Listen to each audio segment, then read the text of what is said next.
Hello, this is Shunnon Thomas, and this is my presentation on FERPA. FERPA, the Family Education Rights and Privacy Act of 1974, not to be confused with Louis Firpo. He's a boxer in the 1920s who was knocked out by Jack Dempsey 11 times in one fight. Not to be confused with Pampero Firpo, scary looking wrestler. The last name Firpo, 1970s. Not to be confused with the Firpo brothers from my favorite movie, Trapped in Paradise. Get a chance to see it? I'd see it. Not to be confused with the federal law that protects the privacy of student education records. The law applies to all schools that receive funds under an applicable program of the U.S. Department of Education. Actually, that's exactly what that is. Hey, let's do a FERPA joke. Knock, knock. Who's there? FERPA. FERPA who? Sorry, I can't tell you that. That's right. FERPA is all about privacy, and I wish I knew uh, all about FERPA before I started substitute teaching the last 4.5 years. I wouldn't run my mouth so much. FERPA gives parents certain rights with respect to their children's educational records. These rights transfer to the student when he or she reaches the age of 18 or attends a school beyond the high school level. Students to whom the rights have transferred are eligible students. Parents or eligible students have the right to inspect, review the student's education records maintained by the school. Schools are not required to provide copies of records unless, for some reason, such a great distance, it is impossible for parents or eligible students to review the record. Hey, if they do decide to do it for you, it may cost you a couple bucks. Now, in the event that you've got some problem getting to those records, don't throw a shoe at them because they'll just duck. Parents or eligible students have the right to request that a school correct records which they believe to be inaccurate or misleading. If the school decides not to amend the record, the parent or eligible student then has the right to a formal hearing. And you got to know that some parents they can't handle the truth. After the hearing, if the school still decides not to amend the record, the parent or eligible student has the right to place a statement with the record setting forth his or her view about the contested information. All right, ready for another joke? Knock, knock. Who's there? FERPA. FERPA who? I'm sorry, I can't tell you that. Generally, schools must have written permission from the parent or eligible student in order to release any information from the student's educational record. However, FERPA allows schools to disclose those records without consent to the following parties under certain conditions. Your mama. Just kidding. You don't have to do that to your mama.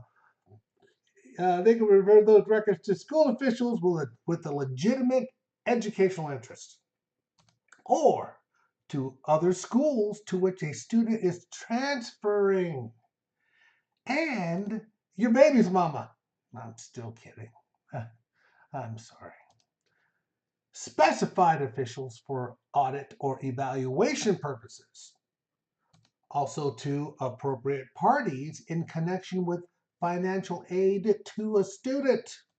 Also, organizations conducting certain studies for or on behalf of a school. And to your baby's mama. Last one, I promise it's the last one. Although you may want to be forthcoming because you never know when you might need a babysitter. Appropriate officials in cases of health and safety emergencies. Also to accrediting organizations to comply with a judicial order or lawfully issued subpoena and state and local authorities within a juvenile justice system pursuant to specific state laws. That's right. I could have had all those on just one slide, but you would have missed all the mama jokes. Schools may disclose without consent directory information such as a student's name, address, telephone number, date and plate of birth, honors and awards, and dates of attendance. However, schools must tell parents and eligible students about directory information and allow parents and eligible students a reasonable amount of time to request that the school not disclose directory information about them. Schools must notify parents and eligible students annually of their rights under FERPA. The actual means of notification, letter, bulletin, student handbook, is left up to the school. And we're going to say goodbye, see you next year. Guess what? It's quiz time. That's right. Look at that graphic. It's quiz time. Here we go. True or false? A student has opted out of the directory information and wants to be anonymous in an online course. Schools are required to allow the student to take the course anonymously. False.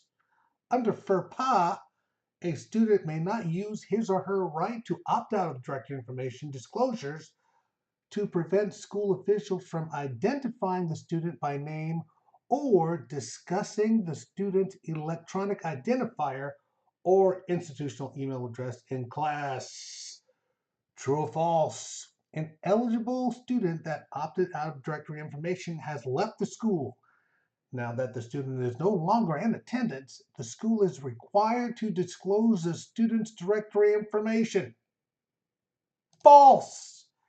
A school is required to honor the eligible student's request to opt out of the disclosure of directory information made while the student was in attendance, unless the student rescinds the opt-out requests.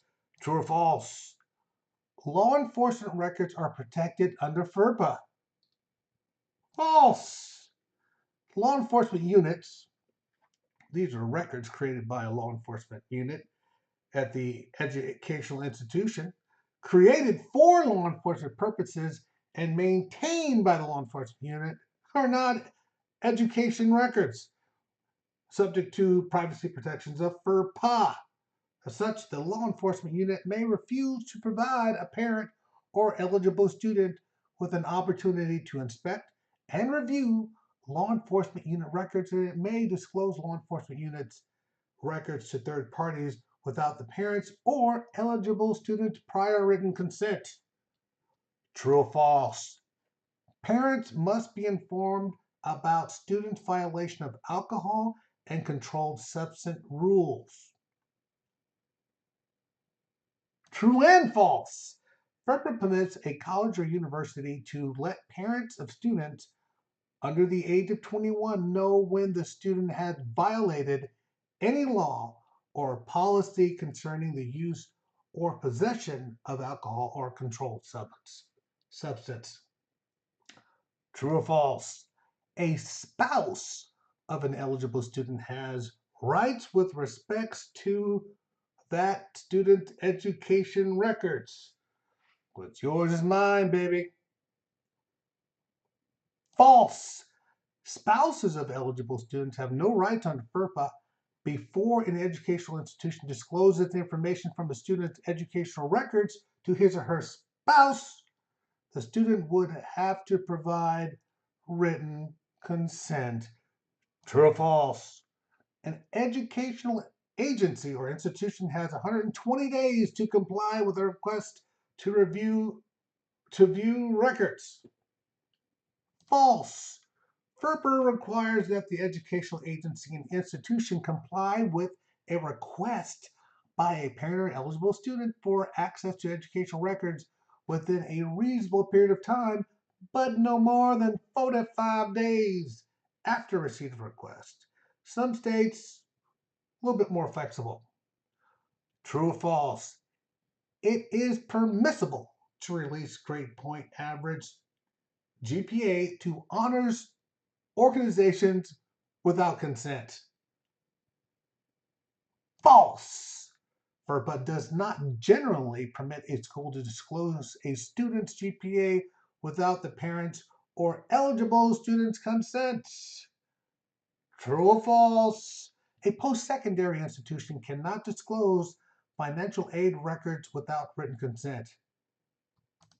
False! FERPA permits institutions to disclose, without consent, personally identifiable information from students' educational records when the disclosure is in connection with a student's application for or receive of financial aid. Disclosures under this exception to consent may be if the information is necessary for such purposes as to get aid, to determine aid, to determine the conditions of aid, and enforce the terms of the conditions of aid. True or false? Schools don't have to comply with a subpoena or court order for education records without the consent of the parent or eligible student. False! FERPA permits disclosure of education records without consent in compliance with a lawfully issued subpoena or judicial order. True or false? This video is over. False!